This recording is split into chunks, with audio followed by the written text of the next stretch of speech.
Katie Kurtz is a subject matter expert and trainer who specializes in trauma-informed trainings that are inclusive and adaptable for all professions. She's a licensed social worker and certified coach and has spent the last 15 years specializing in trauma-informed care work across multiple disciplines and industries. She is the creator of the Trauma Competency Framework and Trauma-Informed Space Holding, which are the foundation of her training and consultation. Katie is the author of the reflective space holding tool, the Contain Card Deck, and host of a Trauma-Informed Future podcast.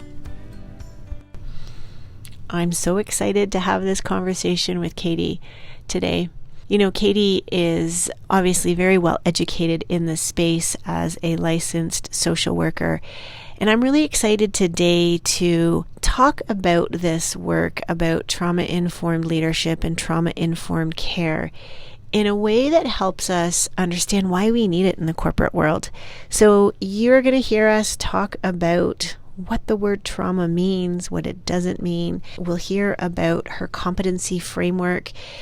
It really, I hope, will help you dispel some myths, but also start feeling more comfortable with how important this work is to creating spaces in our workplaces that can truly allow people to innovate and collaborate and really be able to show up as who they are.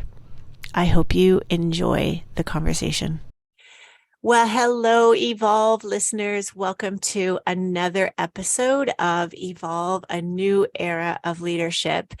And I have to tell you, today's guest, I met her back in April, and I have been waiting anxiously to have her on the program. She's been a real inspiration for my work and as I continue to evolve in this space. And I'm so excited to bring Katie Kurtz onto the show. Katie, welcome. Well, thanks so much. I'm so excited to be here too. I, as well, have been looking forward to this conversation. Yeah, I think when we first met, and it was through another wonderful podcast, Shelby Lee, I think it was, she said, you have to reach out to Katie. And so I immediately did. And the moment I saw your work, and then we had our conversation in April, I was just really inspired by what you're doing, and how you're doing it is really just a testament to your work. And I'm really excited to have you come on today and share it with everybody.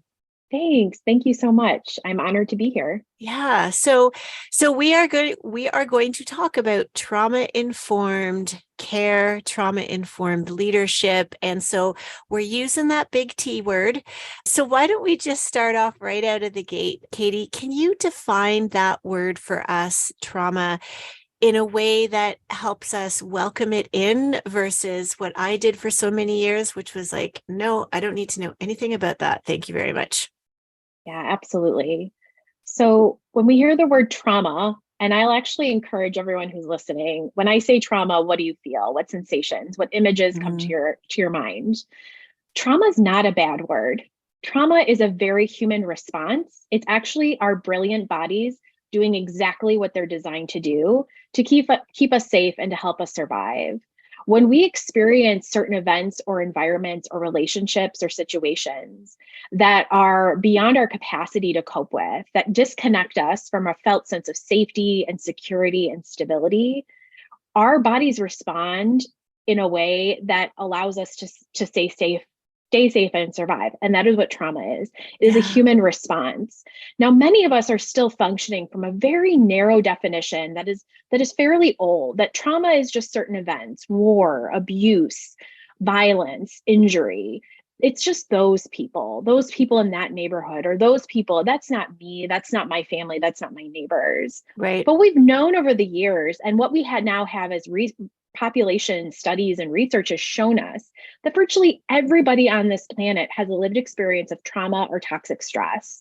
Yeah. Therefore, we cannot continue to live by this very narrow definition or this very fear or stigma-based feeling around trauma, because it's a natural human response. Yeah. Now, I'm not saying it's good, bad, right, or wrong, or that it's inevitable. But as long as we have humans, we're going to have trauma. Right. So how can we expand our understanding of trauma and get real with how we may have intentionally or unintentionally othered or disconnected or distanced ourselves from other people, and find ways to individually and collectively expand our empathy so that we can really start to understand the reality of our everyday lives, which includes trauma. It might not be a part of your personal experience or your everyday work or whatever, but it is the reality of our everyday lives. Therefore, we have both an individual and collective responsibility to talk about this and Yeah. to dispel these myths and to expand our understanding and empathy around it. See, can everybody now see why, the first like 3 minutes we're hearing Katie, it's like, oh my gosh, there's so much in there. And so, Katie, to come back to one of the first things that you said, which was, what do we feel in our body when we hear that word? And I can tell you, for me, I never identified with that word until a few years ago. And then as I started trying to deal with my own life and my own, I guess, reactivity, when I realized that that word had such a different meaning, and that there's so much more research around it, that's when I now don't hear that word and my body doesn't like go into like a total like denial state. So this time when you said it, I felt like a warm sensation go through my legs, because this type of work, I believe, is what will help our workplaces. And I know you do your work in a lot of different areas, but when I look at where I would like to bring this conversation into is into our, knowledge-based workers in our offices and those corporations where we really are asking these people to collaborate and innovate and do it all under tight timelines and tight resources. And so this notion of safety and understanding what it means, I think it's this untapped pot of gold that's sitting there and waiting to be opened. Yes. I, like you, it took me several years into my career as a trauma specialist to finally realize and come to terms with my own lived experiences of trauma, because Mm, I minimized it. I yep. thought what I experienced, especially in childhood, was just typical. It was normalized in my family, it was normalized in our culture. So I never, again, I was functioning from a very narrow definition. I didn't experience the worst of the worst. Yep. And I don't believe or adhere to the big T or little T trauma. I honor Mm, that, and I used to. But what my own evolution of this work is that trauma is trauma. And when we get into comparison, then we're just utilizing the same tools that cause yeah. trauma to perpetuate this hierarchy. And so what may be traumatic for me may not be for you. And there is a spectrum, but I don't believe there's a hierarchy.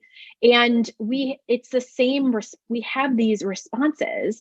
And I think that's where we get so stuck, is we continue to think trauma is an event or an environment. But Right. I hope people begin to understand that it's not the events and environments that we experience, it's our response to them. Right. Therefore, it expands our understanding, like, wow, that means anything could be trauma. And of course, I'm always here to remind us of nuance, because then people start to swing to the extreme of, well, everything's trauma, and then we Yep. kind of take it out of proportion. And yes and no to that. Again, nuance.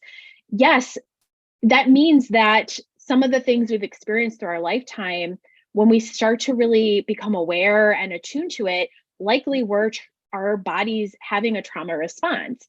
And also, we experience unease and discomfort and disagreement and an array of feelings. And not all of those things are trauma. So it's really, again, Mm. expanding, embracing the nuance of our humanity, and watching where we get stuck in that either or binary thinking. Yeah, yeah. And I think after we talked in April, you mentioned an author. Anyway, I know I read later about how that big T, little T trauma, that concept was created by somebody with the intention just to help people realize the continuum and how it really has evolved into, like you were saying, it becomes sort of a way to judge it. And so I appreciate you bringing that into the conversation that, maybe we don't even talk about big T and little t anymore. I mean, I know I put it in my book as a way to welcome people into differentiating, but maybe that's not the best way to do it, just to recognize like we're all going to have these responses. And so our body and how we interpret this event is very dependent on our nervous system. So, Katie, could you just share with us a little bit around our nervous system and its role? Sure. So, full transparency, my background is a licensed social worker, trauma therapist, coach, trainer. Yep. I'm not a neuroscientist. Yes. And so I also lead and teach from invitations and not prescriptions, and those really binary kind of ways. So if big T, little t trauma works for you, awesome. That's just not how I lead or train people. Yeah. I also function from the belief that we don't need to know every single thing about trauma or the nervous system or the neurobiology in order to be trauma informed. I actually think too much of that overwhelms and floods us and then leaves us inactive. So with that being said, I'm going to give a really super simple, doable approach to our nervous systems. We all have bodies, we all have brains, therefore we all have nervous systems. Now I'm honoring the nuance that many people may have neurological illnesses or diseases that may impact that.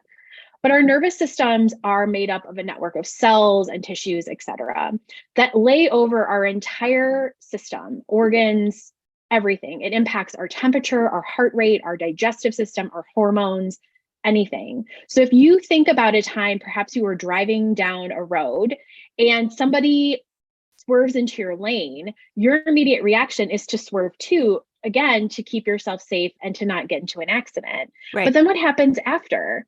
You may have your heart rate may have sped up. You may feel really angry or road ragey. You may have been, you get flustered, your face turns flushed. Maybe you get hot. You feel your temperature rising. That is your nervous system responding to a potential threat. So we have amazing, brilliant bodies that are literally keeping us alive and surviving every day. So there's a part of our brain that's almost like a light switch. It's constantly scanning our environment, the relationships, the spaces, our work lives, our life lives, whatever, to say, are we safe here? Are we not safe here? Yep. And it's also interpreting our past lived experiences, our intersection of identities, everything. And when it interprets, we're not safe here, it sends that, it's like a light switch. It flicks on and it sends a message through our nervous system, which again covers every part of our body. This is, hey, we are not safe. Therefore, we need to survive and protect. And what happens is then in whatever way your body responds, you then have an internal and an external reaction. And that is how our nervous system responds. And most typically, they respond in fight or flight, which is that hyper aroused sensation. That hot, that rage, that, oh, I got to get out of here to survive. Or we fall into this hypo aroused state, which is freeze. I'm shocked, I'm stunned, I can't move. And then we also have a relational response called the fawn response, which is I'm going to please, appease, befriend, do whatever I can relationally to stay safe. Right. So the nervous system responses, those are not good, bad, right, or wrong. Right. It's our bodies doing exactly what they're meant to do. And we fluctuate through regulation, which is neutral, and dysregulation, which is not neutral, or sometimes it can be a spectrum too that leads to being triggered or reactivated. We're fluctuating every day, all day between those two states. If we have a lived experience of trauma, it can be harder to get back to neutral. Right. And what happens is when we're able to adapt and build flexibility between the two, that's what resilience is. And I always find it so fascinating, the ways that we interpret what resilience is. But that capacity to move back and forth, that adaptation, that's what resilience is. And so being able to care for our nervous systems in a way that allows us that capacity to co-regulate, which means finding relational ways to be with others or in nature or with pets, so that we can access neutrality is how we build our capacity. Yeah. And so, this notion of the window of tolerance, I was using that with a client recently to help give them some perspective. I didn't use the words as eloquently as you did, but that we have this space that, where we feel safe, and that when we go out of it, it's not a bad thing. It's just like a warning. And so I'm curious, Katie, if you could help us understand, why is it unhealthy to stay out of the window of tolerance, and like what happens when we live outside of this window of tolerance for too long, or we try and force ourselves outside of it? Yeah. So we become dysregulated, that inability to kind of manage, be aware, get back to a sense of neutrality through a lot of different things. Having a bad day, maybe someone cuts us off, we move into that state of dysregulation. We become dysregulated through internal or external stimuli, which is known as triggers. Now, I know Yep. that term has taken kind of quite a meaning of its own, become quite buzzy.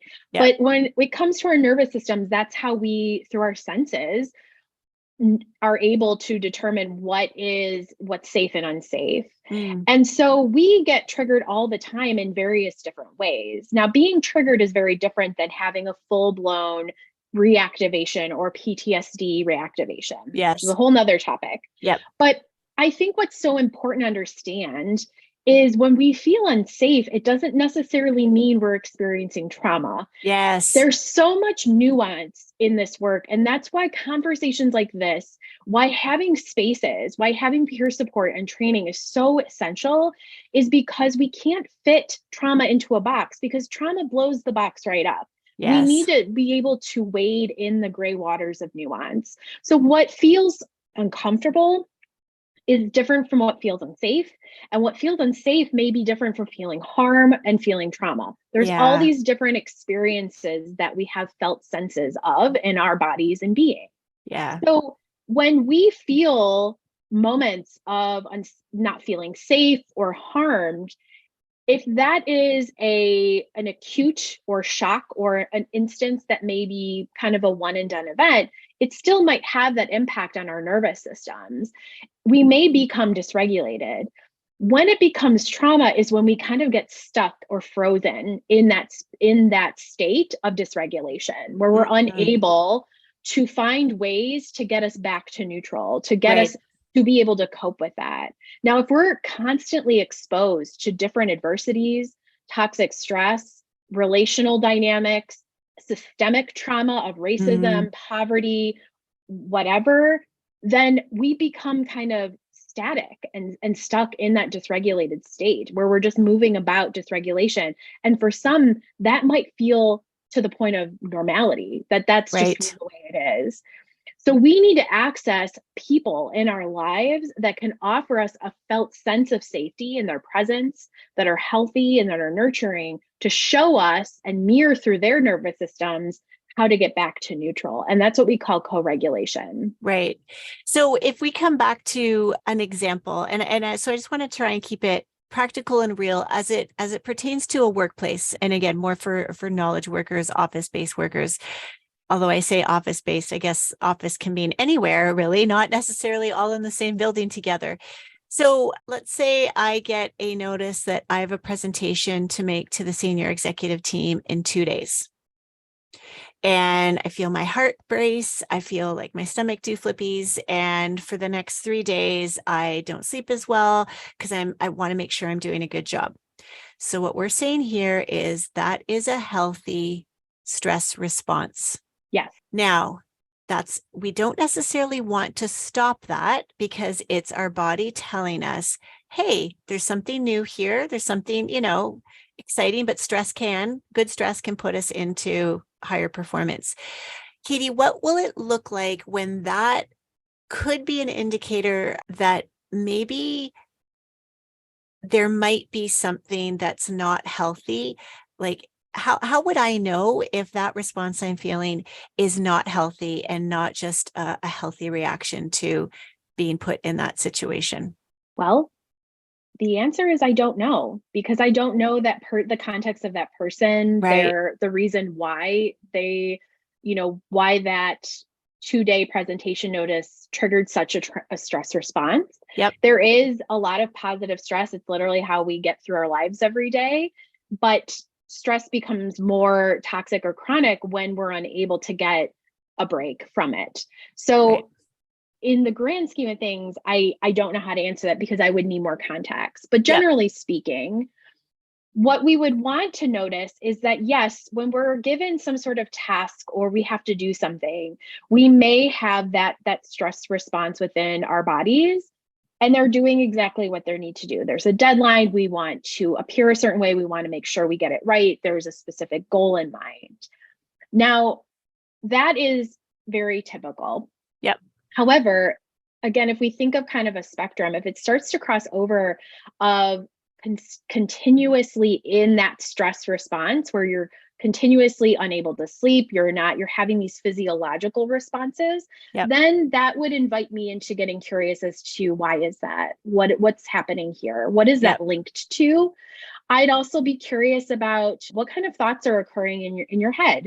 Are you immediately going to fear-based thoughts that are perhaps belittling to yourself, or there's a lot of doubt or self-worth involved? Again, often those things that arise, our brains might not realize that they're linked to past events or experiences. Right. And so when we, again, are asked to do something, a very typical thing in our everyday workplace, and we have that response, what I first like to do is practice the pause and get curious as to why am I responding this way? Yes, 2 days is not a lot of time and I have to do work. But if I am having such a response where my body and my emotions and my thoughts are heightened, then it likely, if I were to attune to myself or be aware, it could potentially be linked to a past experience where maybe I was in a similar situation and it didn't go well, or I felt I was shamed, or I flopped, or maybe something worse. And so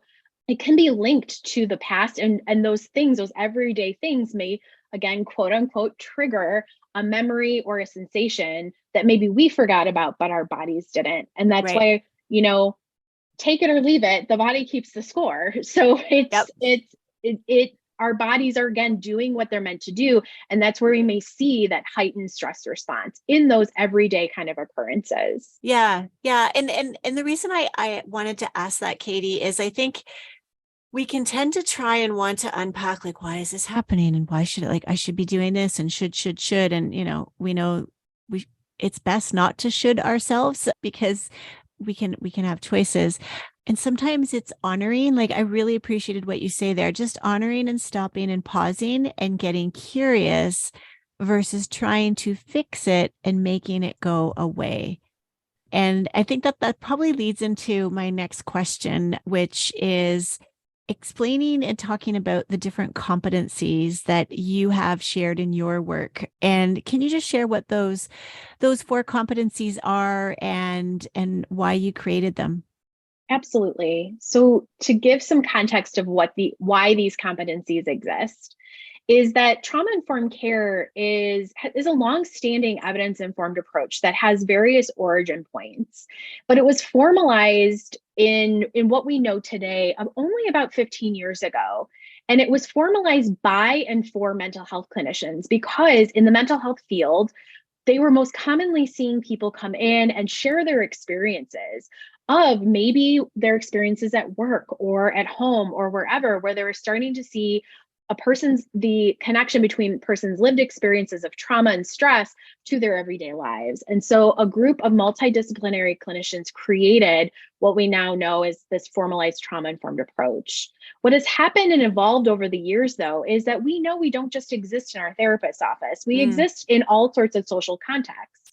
And therefore, this approach cannot just live in those spaces. It's meant to be in every space that we exist in. However, that approach originally created by those mental health clinicians was not intended to be shared into other industries because it's a highly clinical approach. So where we saw interpretations of that model, we started to see language arise, such as trauma awareness and trauma sensitive and trauma responsive. So in the mental health and human service fields, it is very common to have a goal of being trauma responsive, because when we're trauma responsive, we have the capacity and capability to respond to people's trauma, which they should be in a mental Right. health or healthcare industry. Right. However, when you go into coaching, wellness, or corporate, and you say trauma responsive, you're going to get a few different approaches. You're going to get hands up like, whoa, that's not me. I'm not a therapist. Yep. Or you're going to see people like, great, I'll help you with your trauma. And then they're crossing their professional boundary or scope of practice. Right. So when I sit at the intersection of so many different industries, so I really started to see trauma-informed care enter industries in corporate and coaching and wellness, et cetera. I knew that we had to adapt this approach and reinterpret it to usher it into a future that was inclusive and doable for all professions. So I created the trauma competency framework that is inspired by and gives reverence to these origins, but shifts it so that it is doable and adaptable in any industry. Right. So we start at trauma awareness. Like anything, we're aware of a lot of things, and that usually is just general knowledge. We get there from reading a book. Maybe you Google yourself to that awareness. Yep. Perhaps you have your own lived experience, but that's it. It's just knowledge. Yep. The next level of trauma competency is trauma mindfulness. I have this knowledge, and now I'm just becoming more mindful of it in my everyday life. Like any mindfulness practice, it's not always top of mind, but we're practicing it. Maybe we're using some tools so that we can expand our understanding and our empathy to be more considerate and sensitive of the realities of trauma around us. So that's maybe like reading a book, maybe you're listening to this podcast type thing. Yeah. The biggest thing is shifting your language. Language matters. We started this podcast by talking about and dispelling the heaviness of trauma.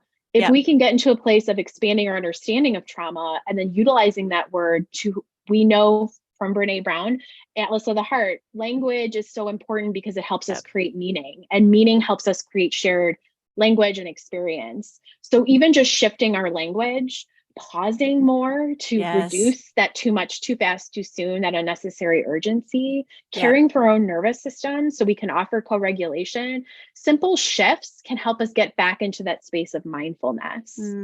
Another word, by the way, that I think can help people when they're in the state of being trauma mindful is the invitation. I notice you use it a lot. And I learned this a few years ago from someone, and I didn't have the word trauma mindful or trauma informed around it, but I really recognized every time he used it, it was like, oh, you're inviting me instead of telling me. So, that would be another element of a language and how important that is. Absolutely. Shifting our language to be more consensual, to say, if we think of trauma thrives in isolation and disconnects us from our sense of autonomy and agency and sovereignty. So one of the most powerful things we can do is shift our communications to, instead of telling people what to do, inviting them in to co-create the plan. Instead of giving unsolicited advice, rather sitting and listening to understand, and then asking questions so that you can collaborate and be powering with people in those kinds of dynamics. Language is one of our most accessible tools to be trauma mindful. Thank you. So the next step in the competencies is trauma informed. And I think this is best practice, and this might be a hot take, but I think trauma informed care is non-negotiable. And if you're working with humans in any capacity, and if you have company values, missions, or visions that include things like trust, integrity, safety, respect, any of those big buzzwords, then you should also be trauma informed. This means you've taken ample time to really apply and create a lens of leadership, to understand trauma, to use it to inform how you show up, how you act, how you interact. We usually get to this space through support, either through qualified trainings, peer support, mentorship, and practice. We can't just say it, we have to be it. It's a practice like any other skill set. And that last competency level is trauma responsive. These are our social workers, our therapists, our somatic practitioners, the people who have a lot of education, the student loans to prove it, time, apprenticeship, that are the only level of competency that is able and there to work to and through people's trauma. You'll notice I never said anything in the previous competencies of even knowing anything about people's trauma.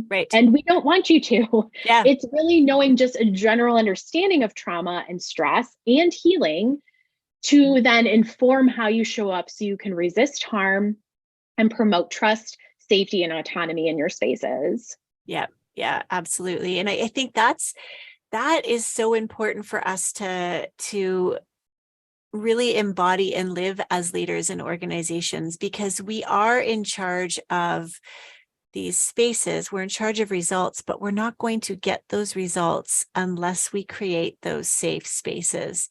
It brings me back to several years ago. I was once told, Carolyn, we have no idea what it is that you do with teams that you work with. It's pretty amazing. We don't quite know what it is, but can you just get some results? Like, can you just go sell more? Like, we know you're good with the people stuff. Don't worry about that anymore. And when I look back, I realized that my ability to create safer spaces, because I know no space is going to be 100% safe for everybody, and I certainly wasn't perfect at it, but there was certainly a strong desire and recognition that it was incumbent upon me as a leader to create space and not force and drive it out of people. So I like to say, like, I was sort of embodying these things. I didn't have the words around it. And I think there are many leaders out there who do embody it, want to do it, and then feel, I'd say, the pressure, the angst, the stress, their own sort of, I guess, life and how it's affecting them. And then it sort of becomes like, oh, I wanted to do that, but I didn't. Absolutely. I cannot tell you how common it is for me to go into larger corporations, nonprofit systems, into C-suite with C-suite leadership. And people are very resistant because they're like, oh, this is another thing. It's so complicated. It's going to change everything. And I always, smile, not in jest or to make fun, but I always smile because I'm like, oh, this is so not complicated. I mean, unless you think empathy and compassion is really hard, which, for some people it is. Yeah. However, most of the time, once people get into the training space with me, they realize, oh, I'm already doing this. Yeah. I'm affirming a lot of what I'm doing. But the key here is now you know why you're doing it. Right. You know why you are doing these certain things. And then it expands your understanding, which expands your capacity to sustainably do this and mirror and model it for others. Yeah. I was reading your book, and something that really came up for me that I highlighted and wrote down, because I say it all the time, and it was so incredibly reassuring and affirming to see you also share this, is that you said something along the lines of like, evolving our leadership allows people to be humans at work. We cannot compartmentalize our humanity. I don't know, 70% of our lives is at work, whether it's in an office or at home or wherever. We cannot compartmentalize who we are every day in that amount of time. However, because of the systems we exist in, many people have to do that in order to feel safe and survive every day at work. Yeah. So we need to really pause and really see that and call out that elephant in the room that, yeah, you may not want to talk about trauma, or it may feel heavy or negative, and that doesn't matter to you and your company. But the reality is that trauma it might not be relative to your everyday work or product line, but it's relative to our everyday reality. Yep. So we need to really look at the fact that not everyone's coming to your workspaces feeling safe.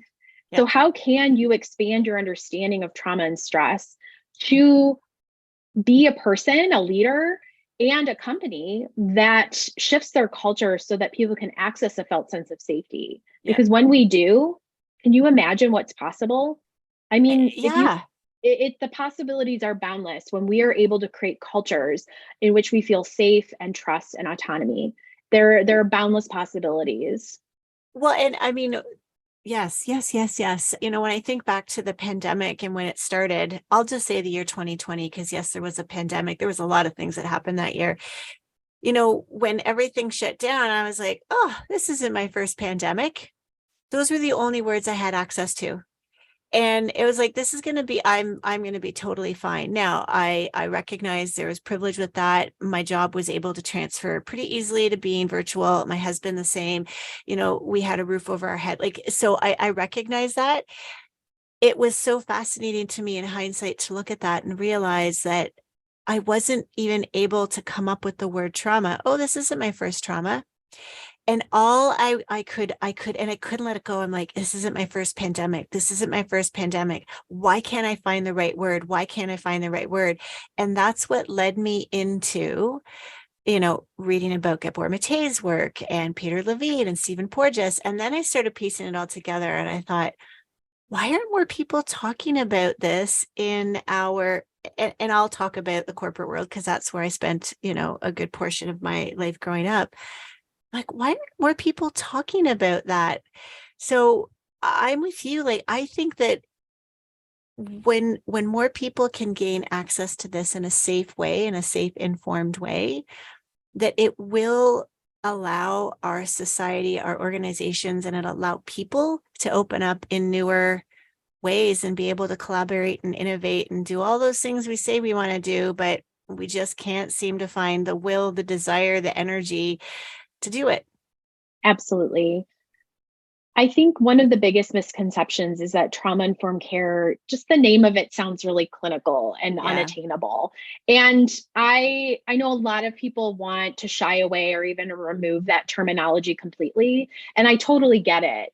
I disagree though. I think we need to reclaim what trauma-informed care is to honor the origins who are most importantly survivors and people who were at the helm of the civil rights movement, the LGBTQIA movements, the women's rights movement, the rape crisis movements, who are often go unacknowledged and unnamed. We need to honor them, but then usher it into the future where it is inclusive and doable.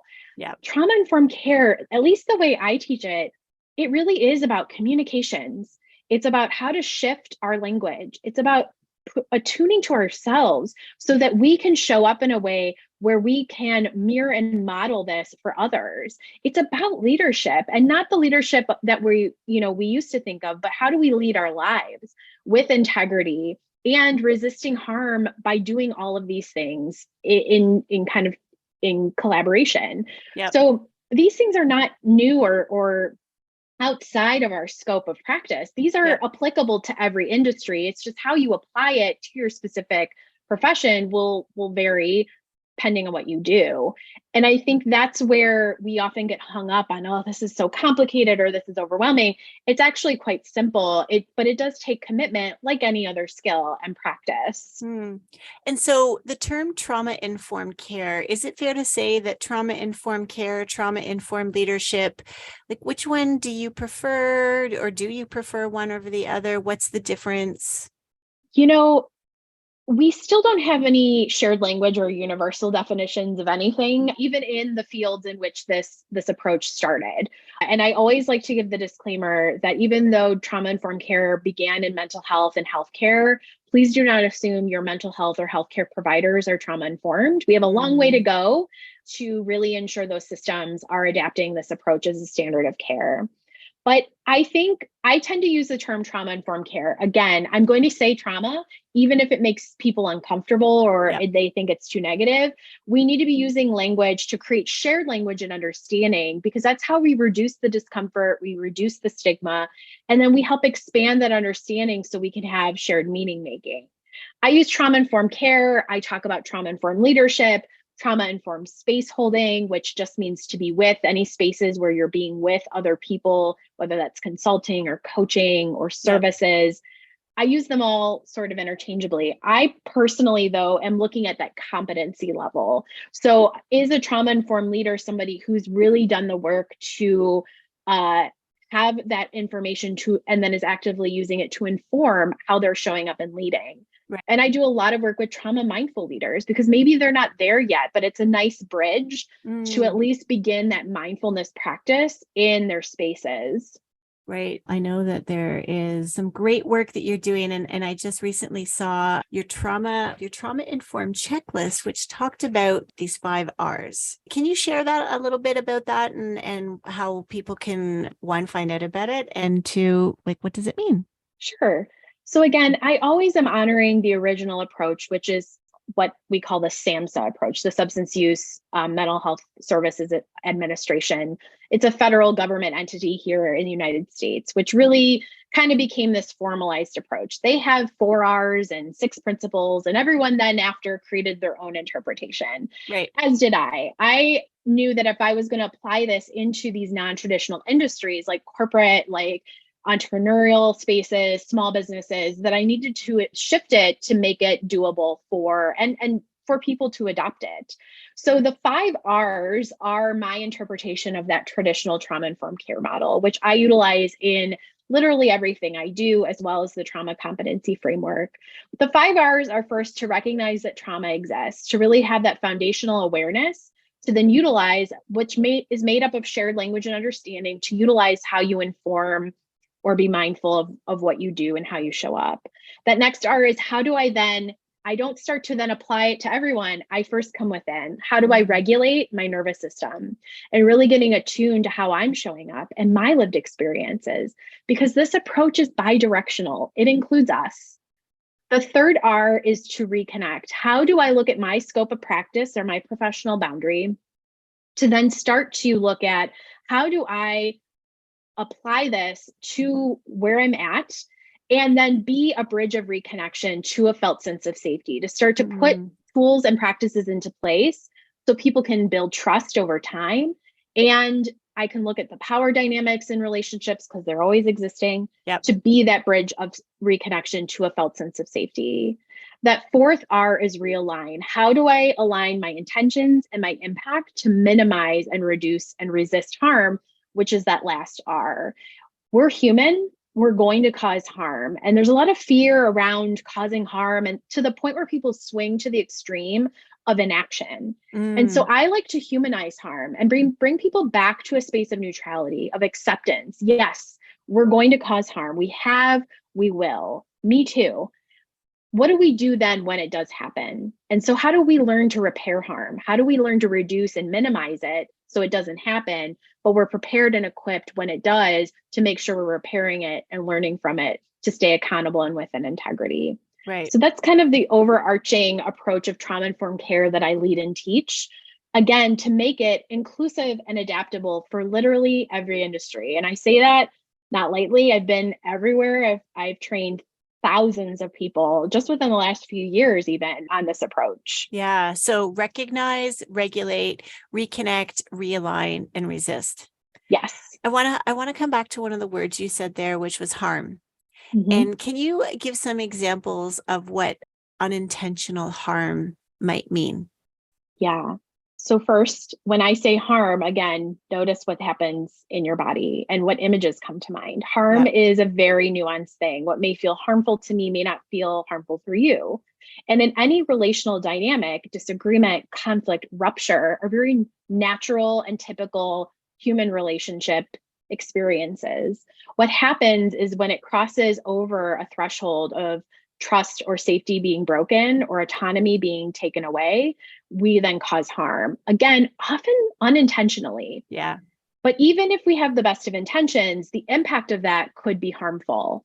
A lot of times we see this with projection. I am going to assume I know what's best for you. I'm going to assume from your body language or who you are that I know what's better, or I'm assuming whatever it may be. We're human projectors. We're constantly projecting our thoughts and feelings onto others. And when we assume rather than ask or pause and get curious, we could then potentially open a pathway for harm to occur. When we use language where we're speaking in binaries or those euphemisms, like everything happens for a reason, or, oh, it could be worse.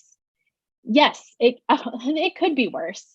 Those are really well-intentioned sayings when we don't know what to say, right? But they could land feeling really minimizing and bypassing our feelings when we just wanted to be seen and heard. Right. And so shifting our language to instead say, gosh, that sucks, or I'm so sorry that happened to you. Small shifts can really change the trajectory of the experience you're having with somebody else. Slowing the pace down. Trauma can be seen as too much, too fast, too soon, an overwhelm to our bodily system or the systems or culture of our company or the systems we exist in. So the biggest thing we can do to resist that kind of harm is to slow it down. I'm not saying stop everything or slow it way down, but can you practice the pause? Can you take a moment? Are you falling into utilizing those tools that perpetuate that too much, too fast, too soon? And can you just shift a little to slow it down a bit so that you aren't creating that unnecessary urgency that could generate a stress response? Yeah. So little shifts like that, which again, it has to be named, are embedded in our cultural corporate, culture. Yep. The productivity, the rising above, the persevering, all of those things are systemic induced environments. Yeah. And it has to be named that those are harmful and can create trauma responses. And so Yep. you might not have an individual experience, but we have a collective responsibility to really look at and acknowledge what's occurring in our systems and our cultures, and then apply these approaches to minimize and reduce and resolve some of the harm that's occurred. As you were saying that, Katie, I've thought, 45 years of my life, I'm 51 now, been running hard and fast and not even thinking I was running hard and fast and being like, well, why isn't everyone catching up with me? And it was almost revered and rewarded. And some people like, oh, you're so amazing. Now I look back, I'm like, oh, no. That's just my way of dealing with stress and trauma. And it happens to be rewarded, but it's just as devastating as others who maybe are I'll say the word shutting down. I don't know if that's the right word, but are slowing down. And that has been very eye-opening for me. And yeah, it's hard to undo. I want to acknowledge for anyone out there listening, it's very hard to step out of it. And I think what I'm learning is I'm never going to fully be able to step out of it because I'm not, I do like to get things done. I like to have a sense of accomplishment. I'm doing it now with more awareness, growing awareness, and that to me feels very positive.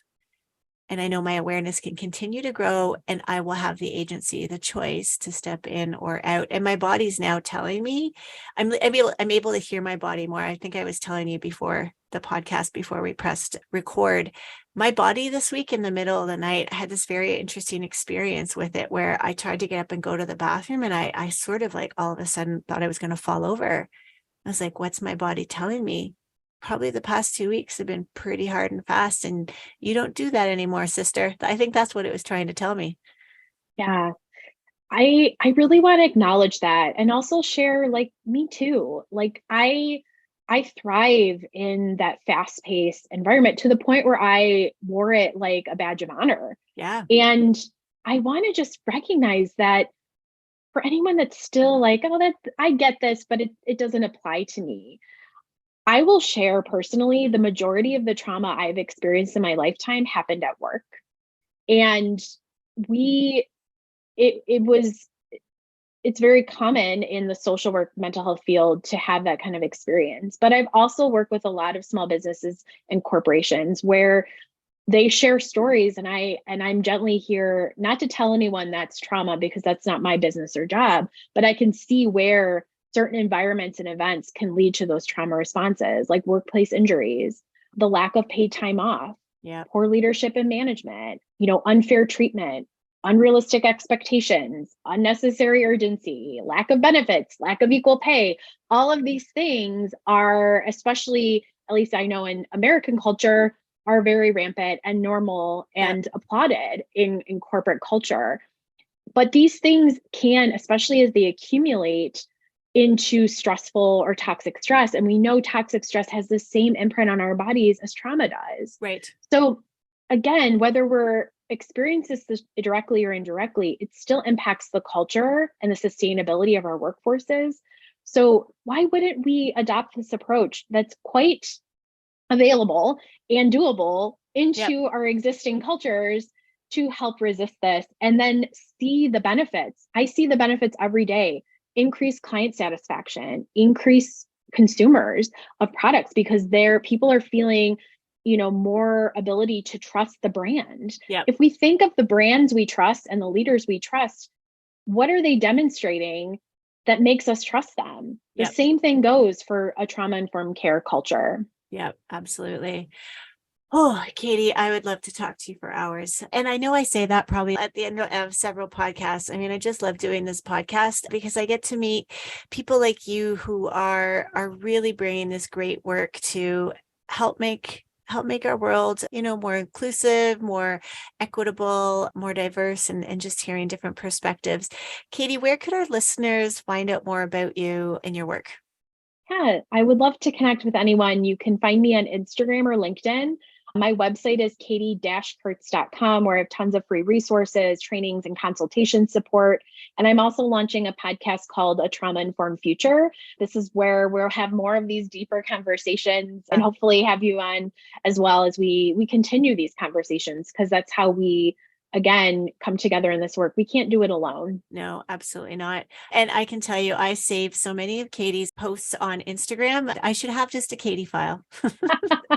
Now, with all of the podcasts, we end off with 3 questions. Katie, are you ready? You ready to go? I'm ready to go. All right. So these 3 questions are based around the 3 elements of what I call an evolved leader, which, by the way, is a trauma-informed leader. And so the first one's around self-awareness. So is there a story you could share with us or an insight where you learned something about yourself, really deepened your own insight, but was perhaps kind of uncomfortable at the same time? Yes.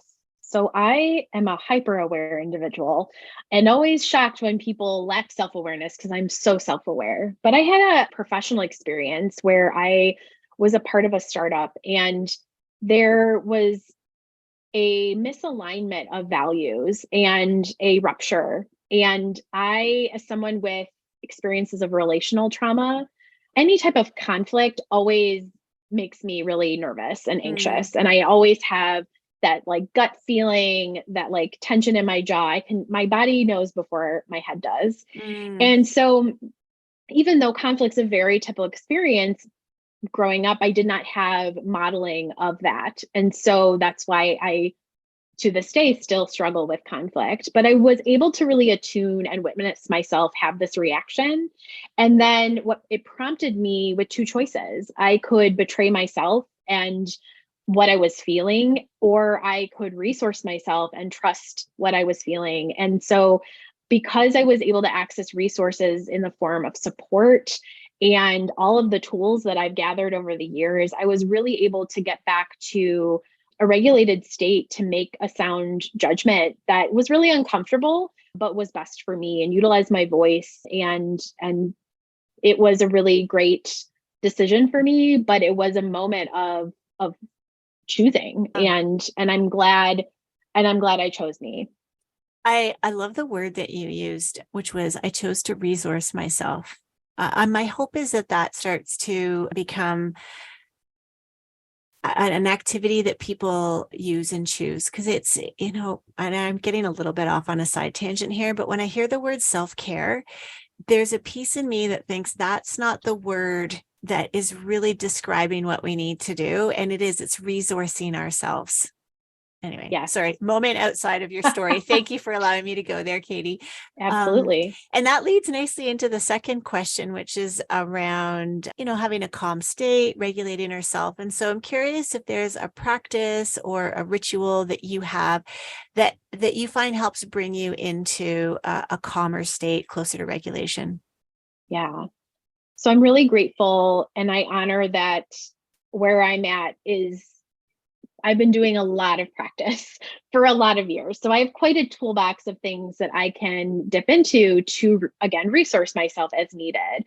So I selfishly last year published and created a card deck called the Contain deck that was generated from years of working with people wanting a tool to do just this, to find ways to be with whatever we're feeling, to get to a place of neutral, not just like calm and zen, but also to release. Sometimes we need to release things and sometimes we need to ground. And that's that flexibility in our nervous systems. So I also selfishly used it for me because I was looking for actual tangible tools to be with all of the different highs and lows I was experiencing every day, and not to wash it with toxic positivity or forced gratitude. And like, you can't find this level of care at Target or, on Amazon. It needs to come in many forms. And so I utilize this deck as a way to just sit, take a moment to pause, be with whatever I'm feeling that day. And again, opt for curiosity over judgment. So that I can get into the headspace and the heart space to really show up for myself and others. I'll also say I have 2 puppies that are extremely cute, and they're fantastic co-regulators. So it helps to have them around. Yeah, I think pets are wonderful. Yeah, I hear you. Thank you for that. And then the last question, which has to do around this collective spirit, this notion of co-regulation, linking to music, because that's a way that I find really helps me be with others, is what is a song or genre of music that just helps you feel connected to others and really part of something bigger than yourself? Yeah, I love music too, of so many genres. And the song that keeps coming to mind to me is a song that I grew up listening to called, I think it's called Reach Out or I'll Be There by the Four Tops. It's an older song. I'm an old soul, but I was raised with, music from the 60s, and it has a soft place in my heart. But what the lyrics to that song are, I'll be there no matter what. And I think we forget, because it's so ingrained, that of this individualism, this stoicism, this pull yourself up by your bootstraps. If you can't do it alone, then you can't do it. But we're relational beings, and we need connection as much as the air we breathe, the water we drink, and the food we eat. And I think this song reminds us that, like, even when we feel so alone and isolated, that there are people and there are spaces where we can find belonging to be just who we are. And we need more of that. We need more spaces in all areas of our lives where we can show up just as and have our full humanity honored. Yeah. I'm going to go play that song. I know exactly the one. It's a good one. Yeah, it is. It's a great one. I usually do 70s on Sunday, good old like easy, like Sunday morning, like Lionel Richie and the Commodores. So maybe, Friday afternoons will be like more of the 60s. I'll be there and present and resourced for the weekend. Yes, that's love it. Maybe I'll join you. Yeah. Well, Katie, thank you so much again for coming on the show. I'm sure the listeners have just taken a wealth of insight away from our conversation, and wishing you all the best with your new podcast and all of your programs. And I hope the folks out there do reach out and put you on their like pages and just learn all that you have to put out. Thank you. Thanks so much for having me. And thank you for doing this work and really bringing these conversations into spaces where it's needed and it's possible. Yeah. Yeah. Here we go. We'll do it together. Just you and I and a whole bunch of other great people out there. Yes, all right. Here Thanks for again. It. Thanks.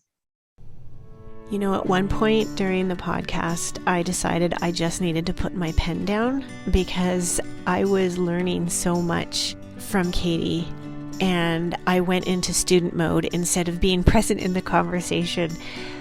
There's so many gems that I took out of that conversation. I hope you did too. And one of the most powerful reminders for me was the importance and the benefit of a pause, and being able to do that not only for ourselves, but also to be able to do that at work. And knowing that a pause doesn't mean we slow down to a halt and we stop getting stuff done. But a pause can be as simple as being in a meeting and giving people a moment or two to formulate an answer, or saying, I just need a moment here to gather some thoughts, and being okay with that. We don't need to rush and have an answer the instant a question is asked. And that little pause, sometimes it's 10 seconds, sometimes it's 20. It can really do a lot to help create a safer environment for us to grow and thrive in. If you've enjoyed hearing about this topic of trauma-informed leadership, if you're curious to learn more, I invite you to look for my book. It can be found in some bookstores. It's also found where you can buy most books online. And if you'd like to reach out to me directly, you can find me at carolynswora.com.